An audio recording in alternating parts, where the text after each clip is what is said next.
Hi అండి, నేను Razia's healthy kitchen నుంచి. ఇవి వచ్చి పచ్చి మామిడికాయ వడియాలండి.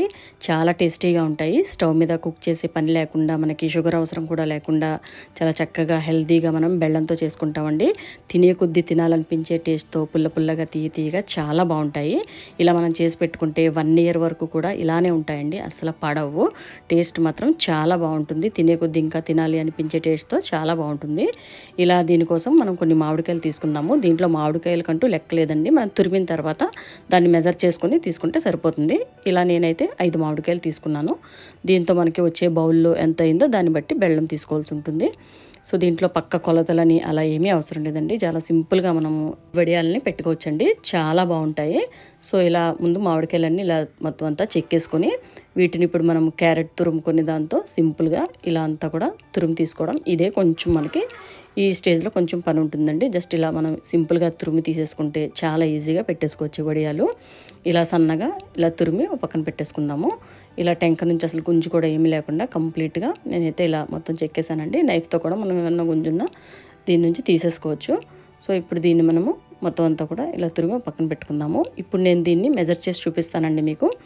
ఇలా ఏదైనా బౌల్ మీకు నచ్చిన ఏదో ఒక బౌల్తో మీరు తీసుకున్న దాన్ని ఒక బౌల్ మాత్రం ఫుల్గా ఇలా నొక్కి మరీ తీసుకోవాలండి. ఇలా నొక్కి తీసుకొని దీన్ని ఇదే బౌల్తోనే మనం బెల్లం తీసుకుంటాం. ఇప్పుడు ఈ బెల్లం మనం హాఫ్ కన్నా తక్కువ, ఇంకా 3/4 కిలోకి కొంచెం పైకి తీసుకుంటే సరిపోతుందండి. మనం తీసుకునే బౌల్కి 1/4కి కొంచెం పైకి తీసుకుంటే బెల్లం అయితే పర్ఫెక్ట్గా సరిపోతుంది. మీరు అలా కాకపోతే వేసిన తర్వాత టేస్ట్ చూసి కూడా మనం మిక్స్ చేసుకోవచ్చండి. దీంట్లో ఇబ్బంది ఏమి ఉండదు. సో నేనైతే ఇలా ఒక కప్పుకి 1/4కి కొంచెం పైకి బెల్లం అయితే తీసుకున్నాను. సో ఇలా ఒక బౌల్లోకి వేసేసుకొని మనం తురుముకున్న ఈ మామిడికాయ గుజ్జంతా ఇందులోకి బెల్లాన్ని కూడా మిక్స్ చేసుకోవచ్చండి. దీన్ని మనం ఇంకా స్టవ్ మీద చేయడం, కుక్ చేయడం ఏమీ ఉండదండి. చాలా సింపుల్గా మనం ఇలా మిక్స్ చేసేసుకోవచ్చు. చాలా పర్ఫెక్ట్ టేస్ట్తో అసలు వడియాలు అయితే మాత్రం చాలా బాగుంటాయండి. ఈ బెల్లం ఇందులోకి ఒక 1/2 స్పూన్ వరకు నేను తీసుకున్న క్వాంటిటీకి సాల్ట్ వేస్తున్నానండి. సాల్ట్ అయితే కంపల్సరీగా వేసుకోవాలి. చాలా టేస్టీగా ఉంటాయి మనం ఇలా సాల్ట్ వేసుకోవడం వల్ల. ఇందులో మీరు బ్లాక్ సాల్ట్, పింక్ సాల్ట్ ఏ సాల్ట్ అయినా యూజ్ చేయొచ్చు. చాలా బాగుంటాయండి. సో ముందుగా మనం బెల్లాన్ని ఇలా మిక్స్ చేసుకుందాము. నేను తీసుకున్న బెల్లం చాలా మెత్తగా ఉంది కాబట్టి నేను ఇలా కొంచెం ముక్కలు ఉన్నా కూడా ఇలా చేత్తో మిక్స్ చేసుకుంటున్నానండి. అదే మీరు కొంచెం గట్టి బెల్లం అయితే కనుక దాన్ని బాగా పొడిలా చేసుకుని దంచుకొని దీంట్లో మిక్స్ చేసుకోండి. చాలా త్వరగా బాగా కలిసిపోతుంది. బెల్లం మాత్రం కంపల్సరీగా ముందు ఇదంతా కూడా బాగా మిక్స్ చేసుకోవాలి దీంట్లోకి.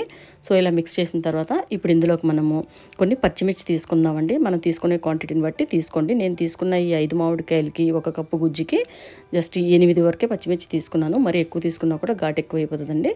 ఇందులోకి కొన్ని అల్లం ముక్కలు, ఇంకా జీలకర్ర వేసుకొని ఇలా మొత్తం అంతా కూడా ఒకసారి మిక్సీ పట్టేసుకుందాము. ఇలా వీటిని ఇలా కచ్చపచ్చగా మిక్సీ పెట్టుకుంటే సరిపోతుందండి. ఇలా ఉంటే సరిపోతుంది. ఇప్పుడు ఎంత కూడా అందులోకి వేసుకొని సింపుల్గా దీంట్లో మిక్స్ చేసుకోవడం అండి. ఇంతేనండి. ఇలా ఈ మొత్తం అంతా కూడా ఇందులో వేసేసుకొని దీన్ని మిక్స్ చేసుకుందాము. ఇప్పుడు దీన్ని మిక్స్ చేసేటప్పుడు చేత్తో మిక్స్ చేస్తే ఇది కారము కాబట్టి కొంచెం మనకు పచ్చిమిర్చి అది వేసున్నాం కాబట్టి చేయి కాలుతుంది కాబట్టి కొంచెం ఇలా స్పూన్తో మిక్స్ చేసుకున్నా కూడా సరిపోతుందండి. చక్కగా ఇలా మొత్తం అంతా కలిసిపోతుంది. ఇలా నేనైతే ఇలా స్పూన్ యూజ్ చేస్తున్నాను. మీరు కావాలంటే చేతితో కూడా మళ్ళీ పెట్టుకోవచ్చు ఈ వడియాల్ని. ఇలా స్పూన్తో బాగా మిక్స్ చేసుకున్నా కూడా సింపుల్గా అయిపోతుందండి. ఇలా వేసుకున్నా పర్వాలేదు. సో ఇప్పుడు దీన్ని బాగా మొత్తం అంతా కూడా ఇదన్నీ కలిసేలాగా మిక్స్ చేసుకోవాలండి. ఇది ఒక 2 minutes వరకు పడుతుంది. కొంచెం బాగా ఇలా కలిసేలాగా మొత్తం అంతా కూడా ఈ మామిడికాయ గుజ్జుకి అంతా కలిసేలాగా మిక్స్ చేసుకొని ఇప్పుడు ఏదన్నా రేకు లాంటిది ఒకటి తీసుకొని దాని మీద ప్లాస్టిక్ కవర్ లాంటిది ఏదన్నా వేసుకొని దాని మీద మనం వడియాలు పెట్టేసుకుంటే చాలా సింపుల్గా ఈజీగా అయిపోతాయండి. చక్కగా చాలా పర్ఫెక్ట్ టేస్ట్తో చాలా బాగుంటాయి. నేనైతే ఇలా ఒక రేకు మీద ఇలాంటి ఒక ప్లాస్టిక్ కవర్ వేసుకొని దీని మీదకి వేసేసుకుందాము.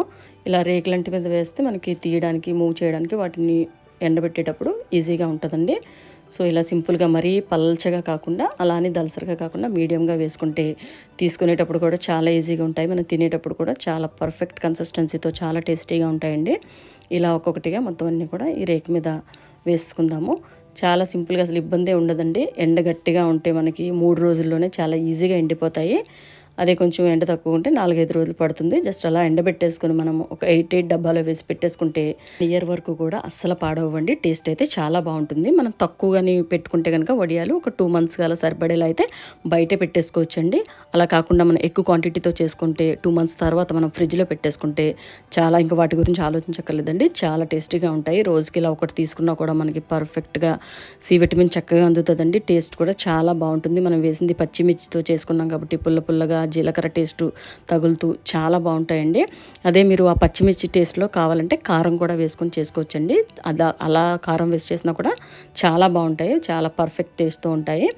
ఇంతేనండి, మన మామిడికాయ వడియాలు చాలా టేస్టీగా ఉంటాయి. మీరు ఒకసారి తప్పకుండా ట్రై చేసి మీకు ఎలా వచ్చింది, మీకు నచ్చింది లేనిది నాకు ఒకసారి కామెంట్స్లో తెలియచేయండి. టేస్ట్ మాత్రం చాలా పర్ఫెక్ట్గా చాలా బాగుంటుందండి. తినే కొద్దీ తినాలనిపించే విధంగా చాలా బాగుంటాయి.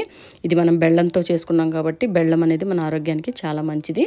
చక్కగా పిల్లలు కూడా చాలా బాగా తింటారండి ఇవి, కాబట్టి వాళ్ళకు కూడా హెల్త్కి చాలా మంచిది. దీంట్లో మనం ఎక్స్ట్రాగా ఏమీ వేయలేదండి. పచ్చిమిర్చి, జీలకర్ర అనేది కూడా మన డైజెషన్కి చాలా మంచిది. అది బెల్లం టేస్ట్తో ఈ జీలకర్ర కలిస్తే కనుక టేస్ట్ చాలా బాగుంటుంది.